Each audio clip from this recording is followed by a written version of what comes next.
उत्तर प्रदेश की योगी सरकार कुंभ मेले को लेकर एक बार फिर बड़ी तैयारी में 2025 में महाकुंभ होने वाला है और सरकार इस महाकुंभ को भव्य बनाने में कोई कोर कसर छोड़ने के मूड में नहीं है। भारत में कुंभ मेला हिंदू धर्म का सबसे पवित्र और विशाल पर्व माना जाता है। इसकी विशेषता यह है कि इसमें लाखों करोड़ों लोग भाग लेते हैं और पवित्र नदियों के संगम में स्नान करके अपने पापों से मुक्ति की कामना करते हैं। कुंभ मेला हर साल 12 साल में एक बार आयोजित होता है और इसका आयोजन केवल 4 जगहों पर होता है, यानी प्रयागराज, हरिद्वार, उज्जैन और नासिक। अब चलिए आपको बताते हैं कि अगला महाकुंभ कब होगा। अगला महाकुंभ मेला प्रयागराज में आयोजित होने जा रहा है। इसकी शुरुआत 13 जनवरी 2025 को पौष पूर्णिमा के पावन स्नान से होगी और 26 फरवरी 2025 को महाशिवरात्रि के दिन अंतिम स्नान के साथ इसका समापन होगा। इस दौरान कई खास स्नान होते हैं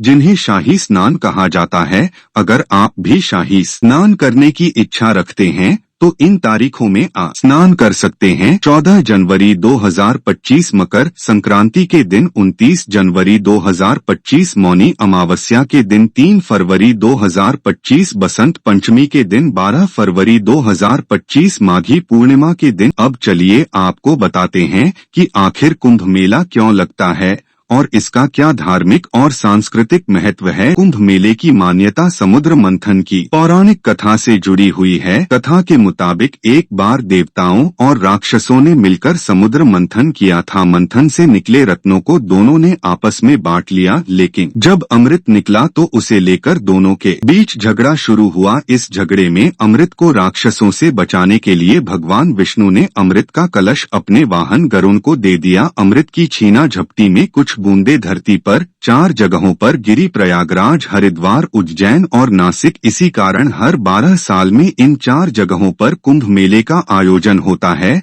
सनातन धर्म के गुरुओं की माने तो कुंभ मेले का आयोजन केवल पौराणिक कथा से ही नहीं जुड़ा है, बल्कि इसका संबंध ज्योतिष से भी है। श्रद्धालु मानते हैं कि इस पवित्र स्नान से व्यक्ति को जीवन के पापों से मुक्ति मिलती है और मोक्ष की प्राप्ति होती है। इसके अलावा कुंभ मेला संतों, साधुओं और धार्मिक गुरुजनों से मिलने और उनके आशीर्वाद को प्राप्त करने का भी एक अवसर है। कुंभ मेले में लाखों श्रद्धालु और साधु संत आते हैं। इसके लिए विशेष व्यवस्थाएं की जाती हैं ताकि लोग बिना किसी कठिनाई के इस महापर्व में भाग ले सके। सरकार के द्वारा श्रद्धालुओं के सुरक्षा रहने और खाने की पूरी व्यवस्था की जाती है। महाकुंभ सिर्फ एक धार्मिक मेला ही नहीं, बल्कि ये हमारी संस्कृति, आस्था और एकता का प्रतीक है। भाग लेकर हर व्यक्ति को एक विशेष आध्यात्मिक अनुभव मिलता है।